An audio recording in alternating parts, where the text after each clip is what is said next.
El salto al abismo. Un solo sendero subía a la plana meseta. Después de llegar, me di cuenta de que no era tan extensa como parecía al contemplarla a la distancia. La vegetación de la meseta no difería de la vegetación de abajo, arbustos verduzcos y de tallo leñoso que tenían la apariencia ambigua de árboles. A primera vista no vi el abismo. Solo al conducirme allí don Juan, tuve conciencia de que la meseta terminaba en precipicio. En verdad, no era meseta, sino la cima plana de una montaña. Era redonda y las laderas al este y al sur estaban desgastadas. Sin embargo, los lados que daban al oeste y al norte parecían haber sido partidos por un cuchillo. Desde el borde del precipicio podía ver el fondo del abismo, quizás a una distancia de unos 200 metros. Estaba cubierto de las mismas plantas leñosas que crecían por todas partes. Una cordillera de pequeñas montañas al sur y al norte de la meseta daban la clara impresión de que habían sido parte de un cañón gigantesco hace millones de años, excavado por un río que ya no existía. Las orillas de ese cañón habían sido borradas por la erosión. En algunas partes estaban al nivel de la tierra. La única parte que quedaba era donde estaba yo parado. Es roca pura, dijo don Juan como si leyera mis pensamientos. Señaló con el mentón hacia el fondo del abismo. Si algo se cayera desde esta orilla hasta el fondo, se haría 1000 pedazos en la roca de allá abajo. Ese fue el diálogo inicial entre don Juan y yo ese día sobre la montaña. Antes de llegar allí, me había dicho que su tiempo sobre la tierra había llegado a su fin. Partía en su viaje definitivo. Sus pronunciamientos fueron devastadores para mí. Perdí el dominio sobre mí mismo, y entré en un estado de éxtasis fragmentado, quizás semejante a lo que experimenta la gente que sufre una crisis mental. Pero quedaba de mí un fragmento central cohesivo, el yo de mi niñez. Lo demás era vaguedad, incertidumbre. Había estado fragmentado por tanto tiempo que el regresar a ese estado fragmentado era la única salida de mi devastación. Una interacción muy peculiar entre distintos niveles de mi conciencia se llevó a cabo después. Don Juan, su cohorte don Genaro, 2 de sus aprendices, Pablito y Néstor, y yo, habíamos ascendido a esa montaña. Pablito, Néstor y yo estábamos allí para hacernos cargo de nuestra última tarea como aprendices, saltar al abismo, un asunto muy misterioso que don Juan me había explicado en varios niveles de conciencia pero que sigue siendo un enigma para mí hasta hoy día. Don Juan dijo bromeando que debía sacar mi libro de apuntes y empezar a tomar nota de nuestros últimos momentos juntos. Me dio un codazo y me aseguró, escondiendo su risa, que hubiera sido lo debido ya que había emprendido el camino del guerrero viajero tomando apuntes. Don Genaro interrumpió, diciendo que otros guerreros viajeros anteriores a nosotros también habían estado sobre esta misma meseta antes de emprender su viaje a lo desconocido. Don Juan me miró y en voz baja dijo que pronto entraría yo en el infinito con la fuerza de mi poder personal, y que don Genaro y él estaban allí solo para despedirse de mí. Don Genaro de nuevo interrumpió y dijo que yo también estaba allí para despedirme de ellos. Una vez que entres en el infinito, dijo don Juan, no puedes depender de nosotros para regresar. Se necesita tu decisión. Solo tú puedes decidir si regresas o no. Debo también advertirte que pocos guerreros viajeros sobreviven este tipo de encuentro con el infinito. El infinito es seductor hasta no más. Un guerrero viajero descubre que el regresar a un mundo de desorden, compulsión, ruido y dolor es algo muy desagradable. Tienes que saber que tu decisión de quedarte o regresar no es cuestión de selección racional, sino cuestión de intentarlo. Si eliges no regresar, continuó, desaparecerás como si la tierra te hubiera tragado. Pero si eliges regresar, tienes que amarrarte el cinturón y esperar como un verdadero guerrero viajero hasta que termines tu tarea, fuese la que fuese, en éxito o en fracaso. Un cambio muy sutil empezó a llevarse a cabo en mi conciencia. Empecé a recordar caras de personas, pero no estaba seguro de haberlas conocido jamás. Un sentimiento extraño de angustia y afecto me empezó a afectar. La voz de don Juan ya no se oía. Extrañaba a personas que sinceramente dudaba haber conocido. De pronto, vino sobre mí un cariño insoportable por esas personas, quienes fueran. Mis sentimientos hacia ellos iban más allá de las palabras, y a la vez no podía decir quiénes eran. Solamente sentía su presencia, como si hubiera vivido anteriormente, o como si tuviera sentimientos para personas en un sueño. Presentí que sus formas exteriores cambiaban, empezaron siendo altas y terminaron bajitas. Lo que quedaba intacto era su esencia, la cosa misma que me producía este sentimiento insoportable por ellos. Don Juan vino a mi lado y me dijo: el acuerdo era que te quedaras en la conciencia del mundo cotidiano. Su voz era brusca y autoritaria.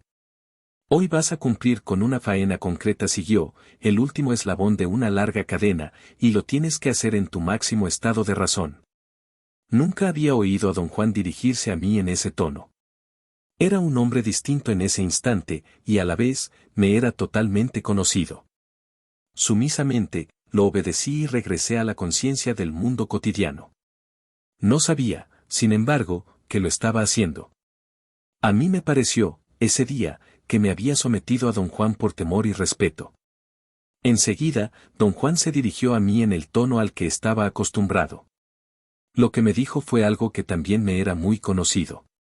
Dijo que el sostén del guerrero viajero es la humildad y la eficacia, el actuar sin expectativas y el resistir cualquier cosa que le surja en el camino.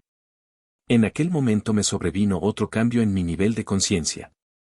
La mente se me enfocó en un pensamiento o en un sentimiento de angustia.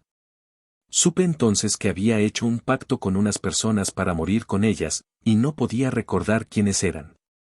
Sentí, sin duda alguna, que estaba mal que muriera solo. Mi angustia se volvió insoportable. Don Juan volvió a hablarme. Estamos solos, me dijo. Esa es nuestra condición, pero el morir solo no es morir en un estado de soledad. Empecé a respirar profundamente, sorbiendo aire para borrar la tensión. Al respirar, se me aclaró la mente. La gran cuestión con nosotros los machos es nuestra fragilidad, siguió. Cuando empieza a acrecentarse nuestra conciencia, crece como una columna, justo en el punto medio de nuestro ser luminoso, desde abajo hacia arriba. Esa columna tiene que llegar a bastante altura antes de poder uno contar con ella. En este momento preciso de tu vida, como chamán, fácilmente puedes perder dominio sobre tu nueva conciencia. Cuando haces eso, se te olvida todo lo que has hecho y visto en el camino del guerrero viajero, porque tu conciencia regresa a la conciencia de tu vida cotidiana. Te he explicado que la faena de todo chamán es de reclamar para él todo lo que ha hecho y lo que ha visto en el camino del guerrero viajero cuando entraba en otros niveles nuevos de conciencia. El problema con cada chamán es que se olvida fácilmente, porque su conciencia pierde el nuevo nivel y se cae al suelo en un abrir y cerrar de ojos. Comprendo exactamente lo que me está diciendo, don Juan, le dije. Quizás sea esta la primera vez que he llegado a la plena realización de por qué me olvido de todo y recuerdo todo después. Siempre creía que mis cambios eran debidos a una condición patológica personal. Ahora sé por qué suceden esos cambios, pero no puedo expresar en palabras lo que sé. No te preocupes por las palabras, dijo don Juan. Tendrás, al momento debido, todas las palabras que quieras. Hoy tienes que actuar desde tu silencio interior, desde lo que sabes sin saberlo. Sabes a la perfección lo que tienes que hacer, pero este conocimiento todavía no lo tienes completamente formulado en tus pensamientos. Al nivel de sensaciones o pensamientos concretos, solo sentía la vaga sensación de que sabía algo que no formaba parte de la mente que tenía. Tuve, enseguida, el sentimiento más claro de haber dado un enorme paso hacia abajo, algo pareció caerse dentro de mí. Fue casi como una sacudida. Supe en ese instante que había entrado en otro nivel de conciencia. Don Juan me dijo que era obligatorio que un guerrero viajero se despidiera de todos los que dejaba atrás. Debe decir sus adioses en una voz fuerte y clara para dejar grabado su grito y sentimientos en esas montañas para siempre. Permanecí en espera durante mucho tiempo, no por vergüenza, sino porque no sabía a quién incluir en mis agradecimientos. Había absorbido interiormente el concepto de la brujería de que el guerrero viajero no le puede deber nada a nadie.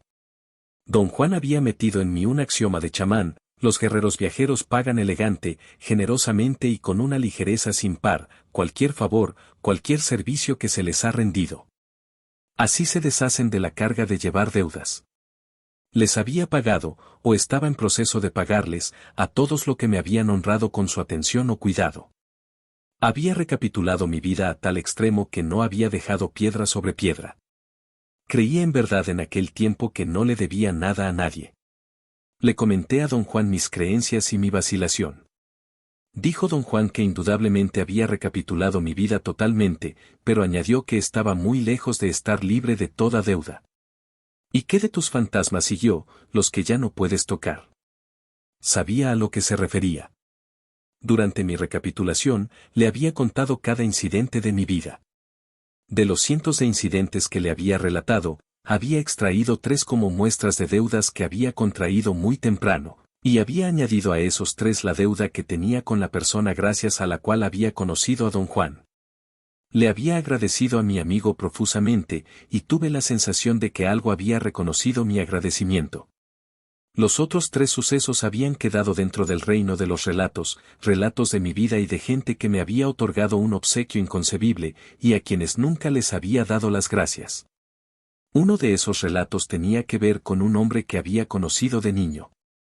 Se llamaba el señor Leandro Acosta. Era el archienemigo de mi abuelo, su verdadera némesis. Mi abuelo lo había acusado repetidas veces de robarse los pollos de su granja.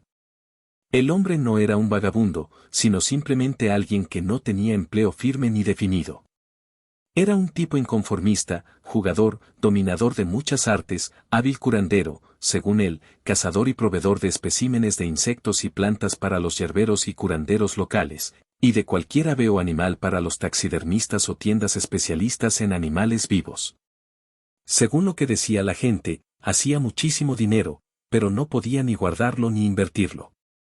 Tanto sus detractores como sus amigos, creían que podía haber puesto el mejor negocio de esa región, haciendo lo que mejor hacía, buscar plantas y cazar animales, pero estaba maldito con una rara enfermedad del espíritu que lo hacía inquieto, incapaz de dedicarse a nada por largo tiempo. Un día, al hacer un paseo a la orilla de la granja de mi abuelo, vi que alguien me espiaba desde el espeso matorral de la orilla del bosque. Era el señor Acosta. Estaba de cuclillas dentro del matorral de la selva misma, y no hubiera podido verlo sino por mis ojos agudos de 8 años. Con razón mi abuelo cree que le roba los pollos, pensé. Creí que nadie más que yo se habría percatado, estaba completamente camuflado por su quietud. Lo que había captado, y lo sentí en vez de verlo, fue la diferencia entre el matorral y su silueta.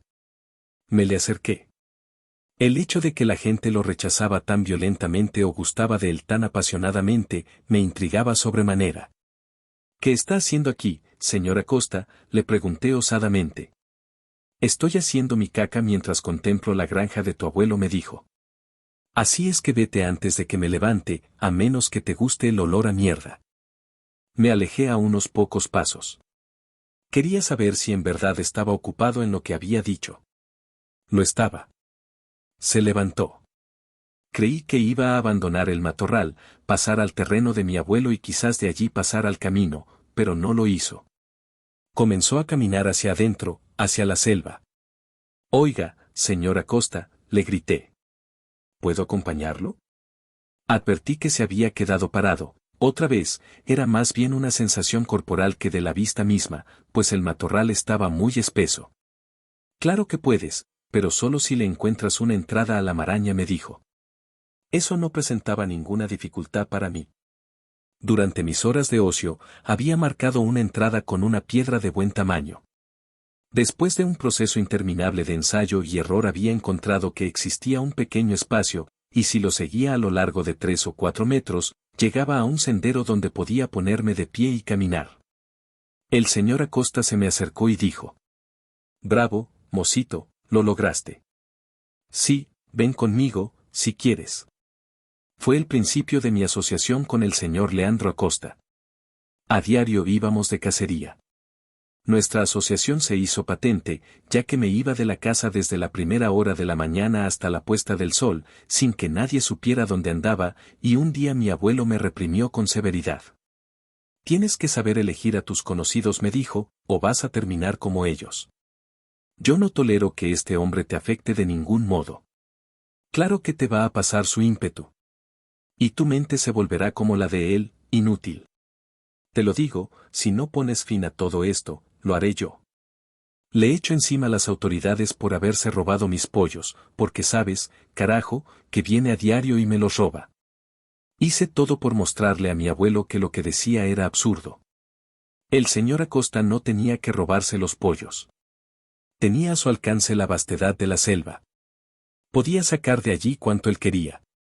Pero mi postura enfureció más a mi abuelo. Me di cuenta de que lo que pasaba es que mi abuelo le envidiaba al señor Acosta su libertad, y esa realización lo transformó para mí, de un cazador afable, a la expresión máxima de algo que es a la vez deseado y prohibido. Traté de limitar mis encuentros con él, pero era demasiada la atracción. Luego un día, el señor Acosta y 3 de sus amigos me propusieron algo que él nunca había hecho, cazar un buitre, vivo y sin haberlo herido.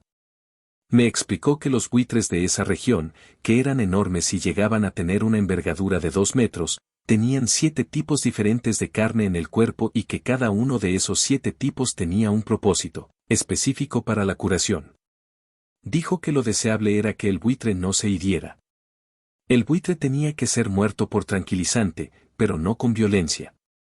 Era fácil matarlos con escopeta, pero en ese caso la carne perdía su valor curativo. Así es que el arte era cazarlos vivos, algo que él nunca había hecho. Había llegado a una solución con mi ayuda y la ayuda de 3 de sus amigos. Me aseguró que su conclusión era la más debida ya que estaba basada en cientos de ocasiones de haber observado el comportamiento de los buitres. Necesitamos un burro muerto para llevar a cabo esta faena, algo que ya tenemos, me declaró alegremente. Me miró, esperando que le preguntara qué se haría con el burro muerto. Como no le hice la pregunta, continuó. Le sacamos los intestinos y le metemos allí unos palos para mantener la redondez de la panza. El líder de los buitres es el rey, es el más grande y el más inteligente, siguió, no existen ojos más agudos. Es lo que lo hace rey.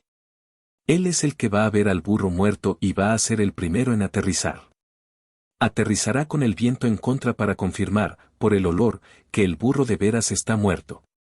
Los intestinos y los órganos que le saquemos los vamos a amontonar a su trasero, por afuera. Así parece que un gato montés ya se ha comido una parte. Entonces, lentamente, el buitre se acercará al burro. No tendrá prisa. Vendrá saltando volando, y entonces aterrizará sobre la cadera del burro y empezará a mecer el cuerpo del burro. Lo tumbaría si no fuera por las 4 estacas que le vamos a meter como parte de la armadura. El buitre quedará parado sobre la cadera durante un tiempo, esto servirá de aviso a los otros buitres para que lleguen y aterricen por allí. Solo cuando ya tenga 3 o 4 de sus compañeros a su alrededor, comenzará a hacer su trabajo el buitre rey. ¿Y cuál va a ser mi papel en todo esto, señor Acosta?, le pregunté. Tú te escondes dentro del burro, me dijo inexpresivo. Fácil. Te doy un par de guantes de cuero de diseño específico, y te sientas allí y esperas a que el rey de los buitres rasgue con su enorme pico poderoso el ano del burro y meta la cabeza para empezar a comer. Entonces lo agarras del pescuezo con las 2 manos y no lo dejas suelto por nada. Mis 3 amigos y yo vamos a estar a caballo, escondidos en una barranca profunda. Yo estaré vigilando el asunto con lentes de distancia. Y cuando vea que has agarrado al rey de los buitres por el cuello, venimos a galope tendido, nos echamos encima del buitre y lo dominamos. ¿Puede usted dominar a ese buitre, señor Acosta?, le pregunté. No que dudara de su destreza, solo quería que me lo asegurara. Claro que puedo, dijo con toda la confianza del mundo. Todos vamos a llevar guantes y polainas de cuero. Las garras del buitre son muy poderosas.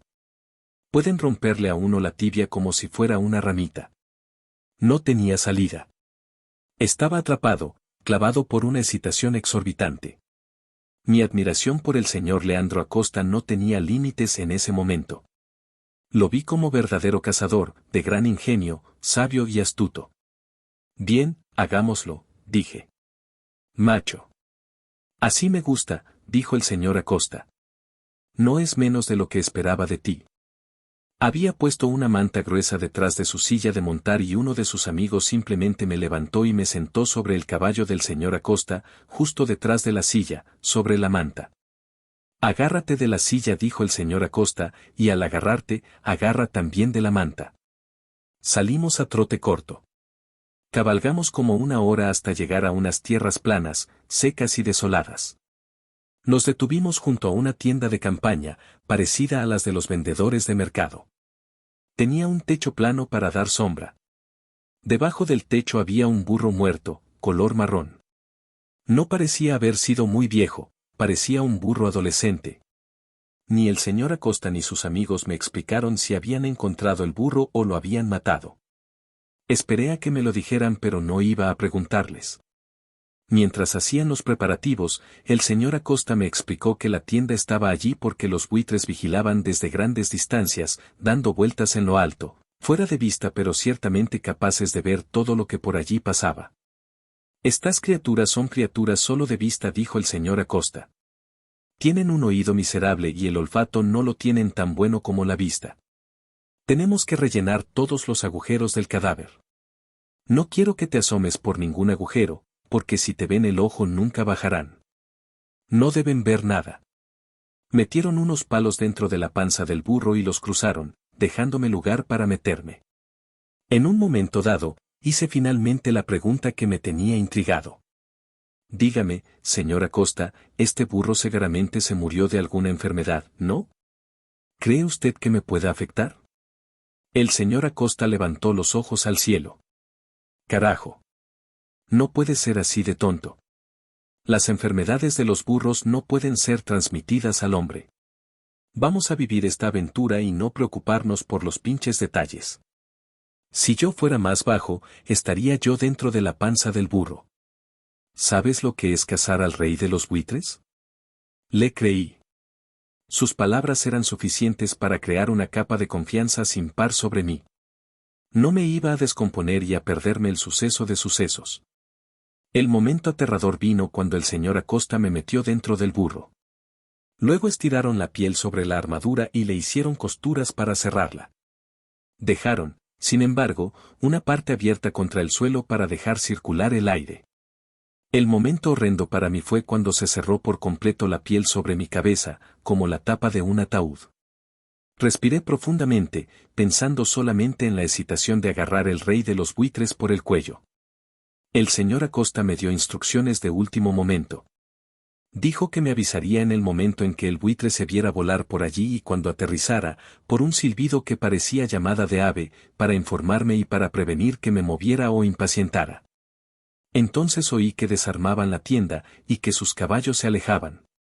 Mejor que no dejaran ningún espacio para poder espiar, porque es precisamente lo que hubiera hecho. La tentación de mirar hacia arriba y ver lo que pasaba era casi irresistible.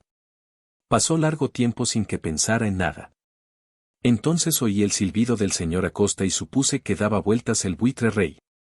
Mi suposición se volvió certeza cuando oí el aleteo de unas poderosas alas y, de pronto, el cadáver del burro empezó a sacudirse como si estuviera experimentando un huracán. Entonces sentí un peso sobre el cadáver y supe que el buitre rey había aterrizado sobre el burro y ya no se movía. Oí el aleteo de otras alas y el silbido del señor Acosta, a la distancia. Me preparé para lo inevitable.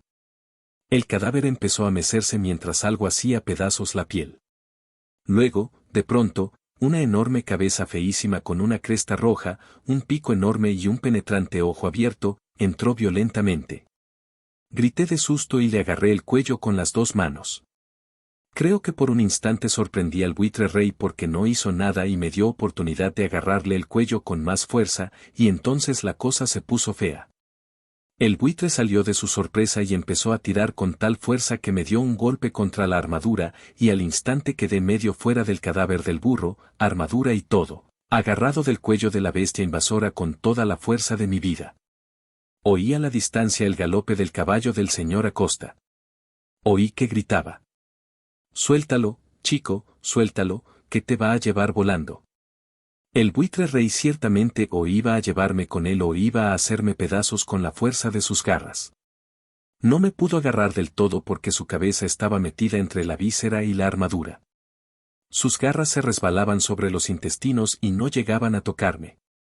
Otra cosa que me salvó fue que la fuerza del buitre estaba concentrada en liberarse de mi agarre, y no podía mover las garras hacia adelante lo suficiente para herirme. Enseguida, en el momento preciso en que se me zafaron los guantes de cuero, el señor Acosta aterrizó encima del buitre. Estaba rebosante de alegría. «Lo logramos, chico, lo logramos», me dijo.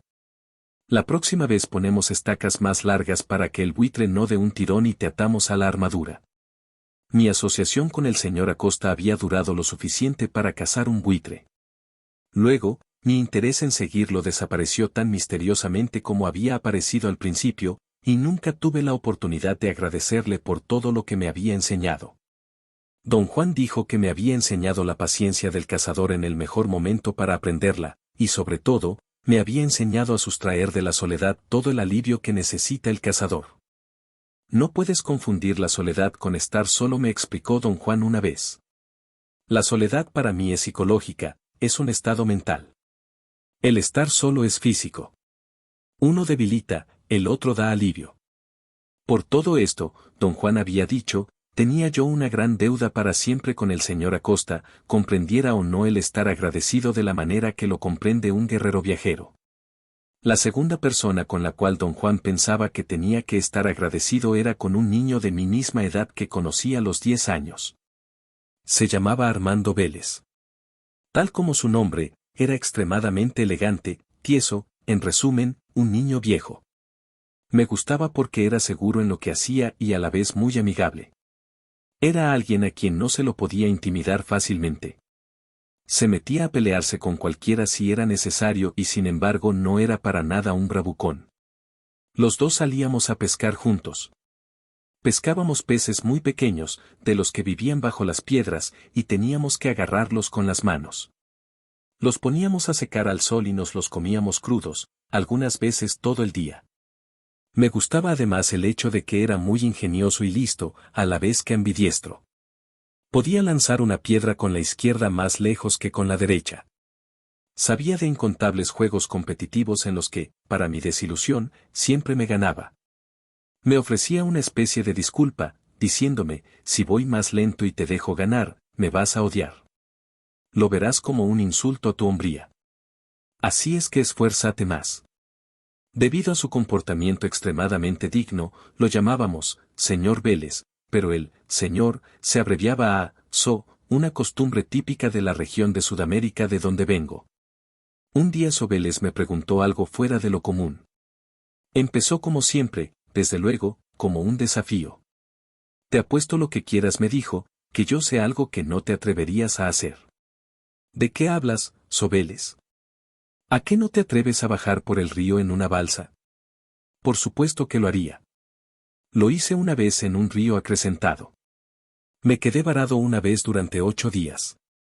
Tuvieron que flotar mi alimentación. Era la verdad.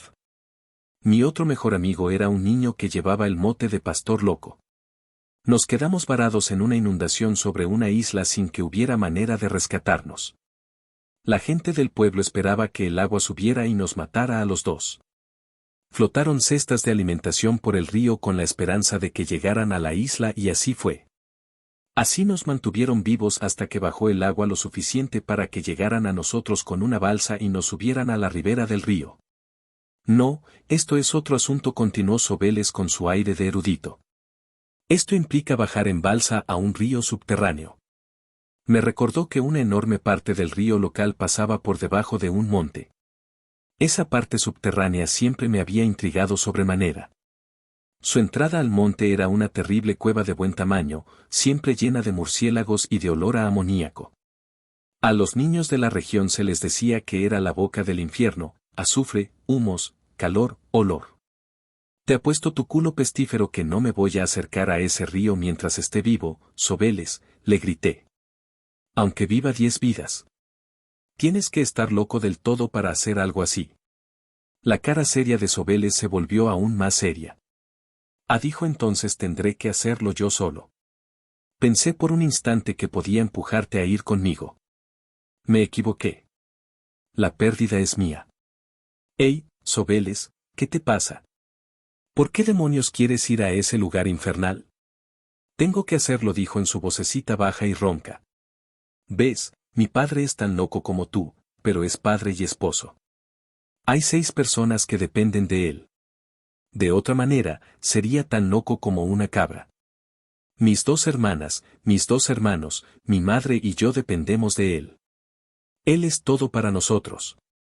No sabía quién era el padre de So Vélez. Nunca lo había visto. No sabía a qué se dedicaba para ganarse la vida. Sobeles me reveló que su padre era un hombre de negocios y que todo lo que tenía estaba en riesgo. Mi padre ha construido una balsa y quiere ir. Quiere hacer esa expedición. Mi madre dice que es puro humo, pero yo no me fío, continuó Sobeles. Le he visto esa mirada de loco en los ojos. Uno de estos días lo va a hacer, y estoy seguro de que va a morir. Así es que voy a tomar la balsa para ir al río yo mismo. Sé que voy a morir, pero mi padre no morirá. Sentí que me pasaba como una corriente eléctrica por el cuello, y me oí decir en el tono más agitado que uno pueda imaginar. Lo hago, Sobeles, lo hago. Sí, si va a ser estupendo, yo voy contigo. Sobeles hizo una mueca. La comprendí como una mueca de alegría porque iba con él, no porque él había conseguido convencerme. Expresó ese sentimiento en su siguiente frase. Sé que si tú me acompañas voy a sobrevivir. No me importaba que sobreviviera Sobeles o no. Lo que me había galvanizado era su valor. Sabía que Sobeles tenía tripas de acero para hacer lo que decía. Él y Pastor Loco eran los únicos del pueblo con tripas de acero. Los dos poseían algo que yo consideraba único y desconocido, valor. Nadie más en el pueblo lo tenía. Los había puesto a todos a prueba. A mi manera de ver, todos estaban muertos, incluyendo el amor de mi vida, mi abuelo. Sabía esto sin duda alguna a la edad de 10 años. La valentía de Sobeles fue una comprensión abrumadora para mí. Quería estar con él hasta el fin, fuera como fuera. Hicimos planes para encontrarnos al primer rayo, que es lo que hicimos, y los dos cargamos la ligera balsa de su padre por 4 o 5 kilómetros fuera del pueblo, a unas montañas bajas y verdes a la entrada de la cueva, donde el río se volvía subterráneo. El olor a guano era insoportable. Nos subimos a la balsa y empujamos dentro de la corriente. La balsa llevaba linternas eléctricas que tuvimos que encender inmediatamente. Dentro de la montaña todo era negrura, y estaba húmedo y caluroso. La profundidad del agua era suficiente para que la balsa flotara, y la corriente bastante rápida para no tener que remar. Las linternas creaban sombras grotescas. Sobeles me susurró al oído que lo mejor sería no ver porque era más que aterrador. Tenía razón, era nauseabundo, opresivo. Las luces despertaron a los murciélagos, que comenzaron a volar alrededor de nosotros, aleteando caóticamente. Al penetrar más profundamente en la cueva, ya ni había murciélagos, solo un pesado aire fétido, difícil de respirar. Después de lo que me parecieron horas, llegamos a una especie de estanque de gran profundidad, casi no se movía. Parecía como si la corriente mayor hubiera sido represada. Estamos atascados, me susurró de nuevo Sobeles al oído. No hay manera de que pase la balsa, y no hay manera de regresar. La corriente estaba demasiado fuerte para intentar un viaje de regreso. Decidimos que teníamos que encontrar salida. Me di cuenta de que si nos parábamos encima de la balsa podíamos alcanzar el techo de la cueva, lo cual significaba que el agua estaba represada casi hasta el techo. La entrada se parecía a una catedral, y tenía unos 15 metros de tamaño.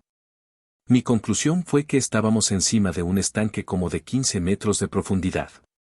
Atamos la balsa a una roca y empezamos a nadar hacia abajo, buscando movimiento de agua, una corriente. Todo estaba húmedo y caluroso en la superficie, pero muy frío hacia abajo. Mi cuerpo sintió el cambio de temperatura y me asusté, un extraño terror animal que nunca había experimentado. Sobeles debió haber sentido lo mismo. Chocamos al llegar a la superficie. Creo que nos acercarnos a la muerte, me dijo con solemnidad. No compartía yo ni su solemnidad ni su deseo de morir. Frenéticamente, busqué una apertura. Las aguas de las inundaciones debían haber llevado rocas que formaron la represa. Encontré un agujero de suficiente apertura para que pasara mi cuerpo de 10 años. Agarré a Sobeles y se lo mostré. Era imposible que pasara por allí la balsa. Sacamos la ropa de la balsa, la hicimos una bola y nadamos hacia abajo cargándola hasta que volvimos a encontrar el agujero y pasamos por él. Terminamos en un tobogán de agua, como los que hay en los parques de diversión. Rocas cubiertas de alga y musgo nos permitieron deslizarnos por una enorme distancia sin hacernos daño. Entonces llegamos a una cueva como catedral, donde continuaba fluyendo el agua hasta el nivel de la cintura. Vimos la luz del cielo al final de la cueva y salimos a pie. Sin decir ni una palabra, extendimos la ropa al sol para que se secara y regresamos al pueblo. Sobeles estaba casi inconsolable por haber perdido la balsa de su padre. Mi padre hubiera muerto allí, reconoció finalmente. Su cuerpo nunca hubiera podido pasar por el agujero por donde pasamos nosotros. Es demasiado grande. Mi padre es un hombre gordo y grande, dijo. Pero hubiera sido suficientemente fuerte para volver caminando a la entrada. Lo dudaba. Mi recuerdo era que por momentos, a causa de la inclinación, la corriente era brutalmente fuerte. Reconocí que, posiblemente, un hombre grande y desesperado podría haber caminado hacia afuera finalmente con la ayuda de cables y un gran esfuerzo. La cuestión de si el padre de Sobeles hubiera muerto allí o no se resolvió entonces, pero no me importaba. Lo que me importó por primera vez en mi vida es que sentí el veneno de la envidia. Sobeles era la primera persona a quien había envidiado yo en toda mi vida. Él tenía a alguien por quien dar la vida y me había comprobado que lo haría. Yo no tenía a nadie, y no había comprobado nada. De forma simbólica, le otorgué todos los laureles a Sobeles. Su triunfo era total. Yo me retiré. Ese era su pueblo, esa era su gente, y él era el mejor de todos ellos. Cuando nos despedimos ese día, di voz a una banalidad que resultó ser la profunda verdad cuando dije: sé el rey de todos ellos, Sobeles. Eres el mejor.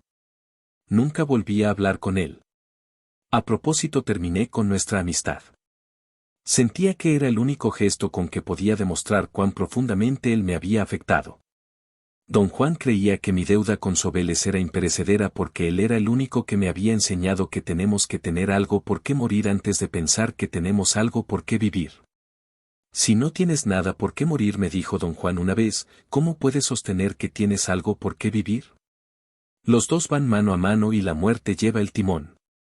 La tercera persona con quien don Juan pensaba que estaba yo endeudado más allá de mi vida y mi muerte era mi abuela por parte de mi madre.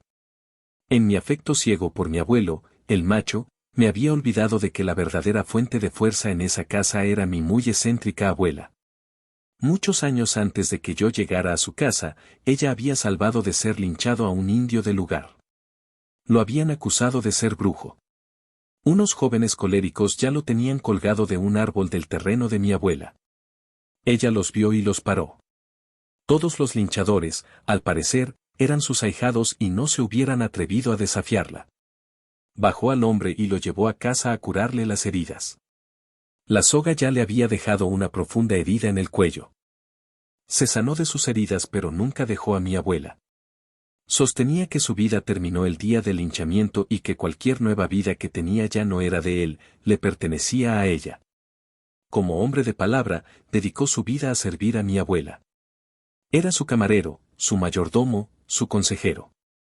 Mis tías decían que él le había aconsejado a mi abuela que recogiera como suyo a un huérfano recién nacido y a criarlo como su propio hijo, algo que resentían amargamente.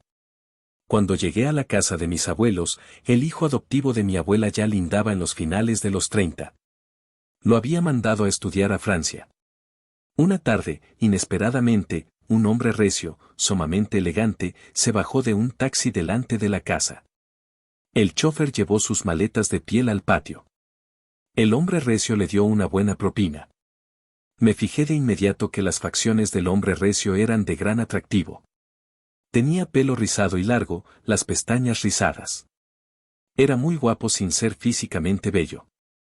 Su mejor característica, sin embargo, era su radiante sonrisa abierta con que se dirigió a mí. «¿Puedo saber su nombre, joven?», me dijo con la voz de actor de teatro más bella que jamás había escuchado. El hecho de que me dijera, joven, le ganó mi simpatía de inmediato. «Me llamo Carlos Arana, señor», le dije. «¿Y me permite saber a quién tengo el gusto de saludar?». Hizo un gesto de disimulada sorpresa. Abrió los ojos y saltó hacia atrás como si alguien lo hubiera atacado. Entonces echó una enorme carcajada. Al oír la carcajada, mi abuela salió al patio. Cuando vio al recio hombre, gritó como una niña y lo abrazó con enorme afecto. Él la levantó como si no pesara nada y le dio de vueltas. Entonces me di cuenta de que era muy alto. Su peso escondía su altura. Tenía el físico de un peleador profesional. Se dio cuenta de que lo estaba mirando. Dobló los bíceps. Conozco algo de boxeo, señor, dijo plenamente consciente de lo que yo pensaba. Mi abuela me lo presentó. Dijo que era su hijo, Antoine, su bebé, la luz de sus ojos. Dijo que era dramaturgo, director de teatro, escritor, poeta. El hecho de ser buen atleta era lo que me importaba. No comprendí al principio que era hijo adoptivo. Me di cuenta, sin embargo, de que no se parecía a los demás familiares. Mientras que los otros de la familia eran cadáveres ambulantes, él estaba vivo con una vitalidad que venía desde adentro. Nos llevamos muy bien. Me gustaba que entrenara todos los días, dándole de puñetazos a un saco de arena.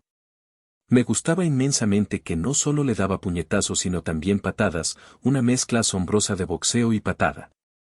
Tenía el cuerpo duro como una roca. Un día Antoine me confesó que su único ferviente deseo en la vida era ser un escritor notable. Lo tengo todo, dijo. La vida ha sido sumamente generosa conmigo.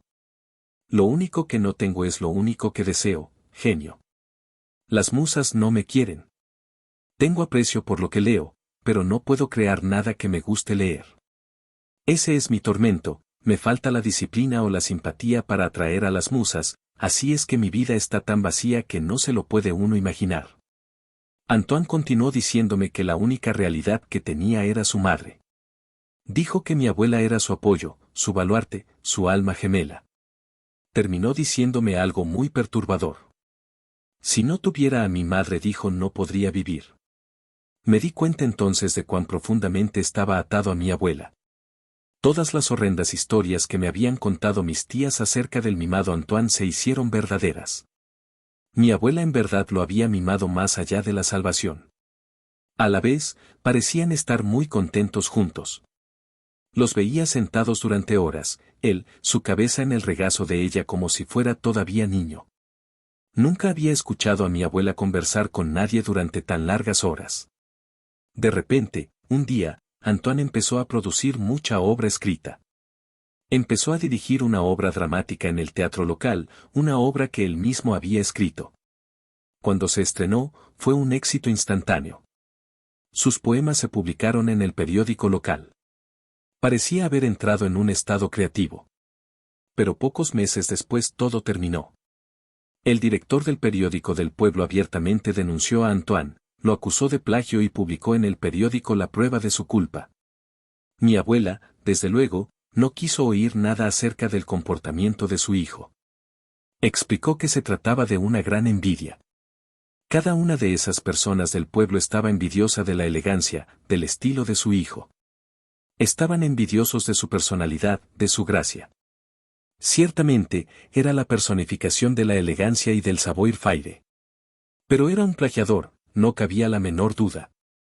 Antoine nunca defendió su comportamiento ante nadie. Me gustaba demasiado para preguntarle del asunto. Además, no me importaba. Sus razones eran sus razones en lo que a mí me concernía. Pero algo se rompió. Desde aquel momento, nuestras vidas iban de salto en salto, por así decir. Las cosas cambiaban tan dramáticamente en la casa de un día para el otro que me acostumbré a que pudiera pasar cualquier cosa, lo mejor y lo peor. Una noche, mi abuela entró de la forma más dramática a la habitación de Antoine. Tenía una dureza en los ojos que nunca le había visto. Le temblaban los labios al hablar. Algo terrible ha sucedido, Antoine empezó. Antoine la interrumpió. Le rogó que le dejara explicarle todo. Lo calló abruptamente. No, Antoine, no, dijo con firmeza. Esto no tiene nada que ver contigo. Tiene que ver conmigo. En este momento tan difícil para ti, algo de mayor importancia ha sucedido. Antoine, hijo de mis entrañas, se me ha acabado el tiempo. Quiero que comprendas que esto es inevitable, siguió. Tengo que irme, pero tú debes quedarte. Tú eres la suma total de todo lo que he hecho en mi vida. Por bien o por mal, Antoine, eres todo lo que soy. Dale una oportunidad a la vida. Al final, estaremos juntos de nuevo de todas maneras. Entretanto, debes hacer, Antoine, debes hacer. Lo que sea no importa, con tal de que hagas. Vi el cuerpo de Antoine estremecerse de angustia. Vi cómo contrajo su ser total, todos sus músculos, toda su fuerza. Era como si cambiara de velocidades, desde su problema que era como un río, al mismo océano. Prométeme que no te vas a morir hasta que mueras, le gritó. Antoine asintió. Al día siguiente, siguiendo el consejo de su consejero brujo, mi abuela vendió todas sus pertenencias, que eran bastantes, y le dio todo el dinero a su hijo, Antoine. Y al día siguiente, muy temprano, se llevó a cabo la escena más extraña que jamás habían presenciado mis ojos de 10 años, el momento en que Antoine se despidió de su madre. Fue una escena tan irreal como la de un set de filmación, irreal en el sentido que parecía haber sido inventada, escrita en alguna parte, creada por una serie de ajustes que el escritor hace y que el director lleva a cabo. El patio de la casa de mis abuelos era el decorado. El protagonista era Antoine, su madre la primera actriz. Antoine viajaba ese día. Iba al puerto. Iba a abordar un crucero italiano y cruzar el Atlántico a Europa, un viaje de placer. Estaba tan elegantemente vestido como siempre. Lo esperaba fuera de la casa, un taxista, sonando la bocina imperiosamente. Yo había sido testigo de la última febril noche de Antoine, queriendo desesperadamente escribirle un poema a su madre. Es pura mierda, me dijo. Todo lo que escribo es una mierda. Soy un don nadie. Le aseguré, aunque yo tampoco era nadie para asegurárselo, que lo que escribiera sería maravilloso. En un momento dado me sobrevino el entusiasmo, y crucé ciertos parámetros que nunca debería haber cruzado. Créemelo, Antoine, le grité. Yo soy un peor don nadie que tú. Tú tienes mamá. Yo no tengo a nadie. Lo que escribas, sea lo que sea, va a estar muy bien. Muy cortésmente, pidió que me fuera de su habitación. Había logrado que se sintiera un idiota al tener que tomar consejos de un nene que era un don nadie. Amargamente, sentí mi arrebato. Hubiera querido que siguiera siendo mi amigo. Antoine tenía su abrigo perfectamente doblado y lo llevaba sobre su hombro derecho. Llevaba un traje de un verde precioso, de cachemir inglés. Se oyó la voz de mi abuela. Tenemos que apresurarnos, amor, dijo el tiempo apremia. Tienes que irte. Si no te vas, esta gente te va a matar por el dinero. Se refería a sus hijas y a sus maridos, que estaban fúricos cuando se enteraron de que su madre muy calladamente las había desheredado, y que el horrendo Antoine, su archienemigo, se iba a ir con todo lo que tenía que haber sido de ellas. Siento tener que hacerte pasar por todo esto, dijo mi abuela en tono de disculpa. Pero como bien sabes, el tiempo marcha a otro compás que el de nuestros deseos. Antoine se dirigió a ella con su grave voz, preciosamente modulada. Parecía, más que nunca, un actor de teatro. Solo te pido un minuto, madre, dijo. Quisiera leerte algo que escribí para ti. Era un poema de agradecimiento. Cuando terminó la lectura, hizo una pausa. Había una riqueza de sentimientos en el aire, una vibración. ¡Qué hermosura!, Antoine, dijo mi abuela con un suspiro. El poema expresa todo lo que me querías decir. Todo lo que yo quería oír de ti. Hizo una pausa por un instante. Entonces sus labios se abrieron en una sonrisa exquisita. ¿Plagiado, Antoine?, le preguntó. La sonrisa de Antoine era igualmente radiante. Por supuesto, madre, dijo, por supuesto. Se abrazaron, hechos un mar de lágrimas. La bocina del taxi sonó con mayor impaciencia. La mirada de Antoine cayó sobre mí, escondido debajo de la escalera. Asintió como para decir, adiós. Cuídate. Entonces dio la vuelta y sin mirar de nuevo a su madre, corrió hacia la puerta. Tenía 37 años pero aparentaba 60, parecía llevar una carga tan gigantesca sobre sus hombros. Se detuvo antes de llegar a la puerta al oír la voz de su madre advirtiéndole por última vez. No mires hacia atrás, Antoine dijo. Nunca mires hacia atrás. Sé feliz y hazlo. Hazlo. Allí está el truco. Hazlo.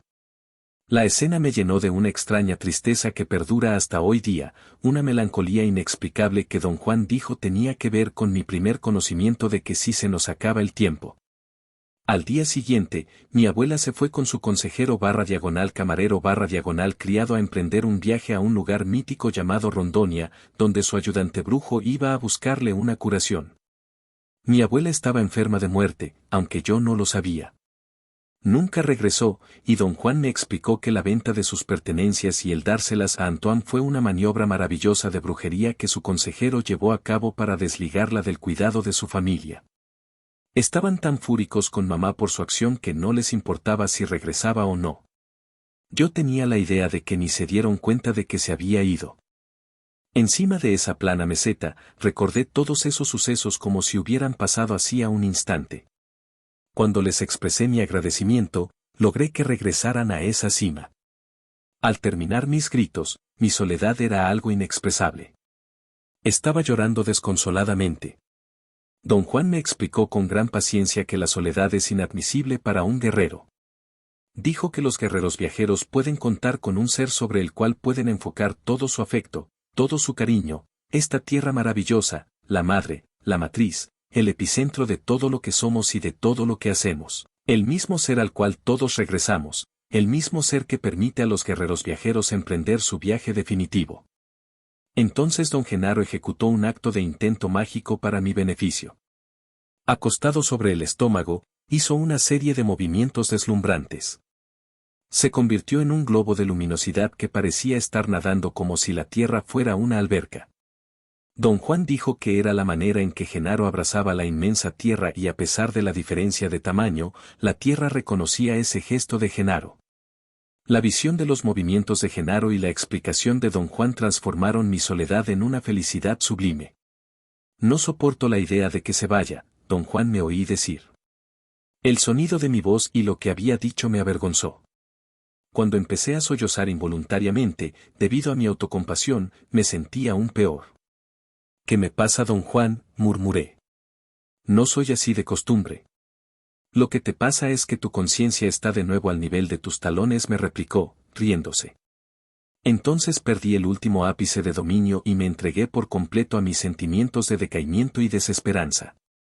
Me voy a quedar solo, dije en una voz chillante. ¿Qué va a pasar conmigo?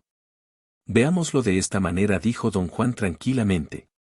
Para que yo deje esta tierra y me enfrente a lo desconocido, necesito de toda mi fuerza, de todo mi dominio, de toda mi suerte, pero sobre todo, necesito cada ápice de los cojones de acero de un guerrero viajero. Para quedarte aquí y batallar como un guerrero viajero necesitas todo lo que yo mismo necesito. Aventurarse allí afuera a donde vamos nosotros no es broma, pero tampoco lo es quedarse aquí. Tuve un arranque de emoción y le besé la mano. Me dijo. No más falta les vas a hacer un altar a mis guaraches. La angustia que me sobrevino cambió mi estado de autocompasión a un sentimiento de pérdida sin igual. Se va usted, murmuré. Se va para siempre. En aquel momento don Juan me hizo algo que me había hecho repetidas veces desde el día en que lo conocí. Se le infló la cara como si el profundo suspiro que tomaba lo hubiera inflado.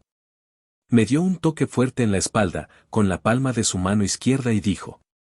Levántate de tus talones. Levántate. Al instante, estaba yo de nuevo coherente, completo, con total dominio. Sabía lo que me esperaba. Ya no había vacilación por mi parte, ni preocupación por mí mismo. No me importaba lo que me iba a pasar cuando se fuera don Juan. Sabía que su partida era inminente. Me miró, y en esa mirada me lo dijo todo. Nunca más estaremos juntos, me dijo calladamente. Ya no necesitas mi ayuda, y no te la ofrezco, porque si vales como guerrero viajero, me escupirás en la cara por ofrecértela. Más allá de ciertos parámetros, la única felicidad de un guerrero viajero es su estado solitario. No quisiera que tú trataras de ayudarme tampoco. Una vez que me vaya, estaré ido. No pienses más en mí porque yo no voy a pensar más en ti. Si eres un guerrero viajero que vale lo que pesa, sé impecable. Cuida tu mundo. Hónralo, vigílalo con tu vida. Se alejó de mí. El momento estaba más allá de la autocompasión o de las lágrimas o de la felicidad. Movió la cabeza como para despedirse o como si reconociera lo que yo sentía. Olvídate del yo y no temerás nada, no importa el nivel de conciencia en que te encuentres, me dijo. Tuvo un arranque de levedad. Me hizo una última broma sobre esta tierra. Ojalá encuentres amor, me dijo. Levantó su palma hacia mí y estiró los dedos como un niño, contrayéndolos luego contra la palma. Xiao dijo. Sabía que era inútil sentir tristeza o lamentarme y que era tan difícil quedarme como para don Juan irse. Los dos estábamos dentro de una maniobra energética irreversible que ninguno de los dos podía detener. Sin embargo, quería unirme con don Juan, seguirlo a donde fuera. Se me ocurrió la idea de que si me moría él me llevaría con él. Entonces vi cómo don Juan Matus, el nahual, conducía a sus 15 compañeros videntes, sus protegidos, sus deleites, a desaparecer uno por uno en la bruma de aquella meseta hacia el norte. Vi cómo cada uno de ellos se convertía en un globo luminoso y juntos ascendían y flotaban encima de la cima de la montaña como luces fantasmas en el cielo. Dieron una vuelta sobre la cima de la montaña tal como había dicho don Juan que lo harían, su última vista, la que es solo para sus ojos, su última vista de esta tierra maravillosa. Y luego se desvanecieron. Supe lo que tenía que hacer. Se me había acabado el tiempo. Eché a correr a toda velocidad hacia el precipicio y salté al abismo. Sentí el viento en mi cara por un momento, y luego, la negrura más piadosa me tragó como un pacífico río subterráneo.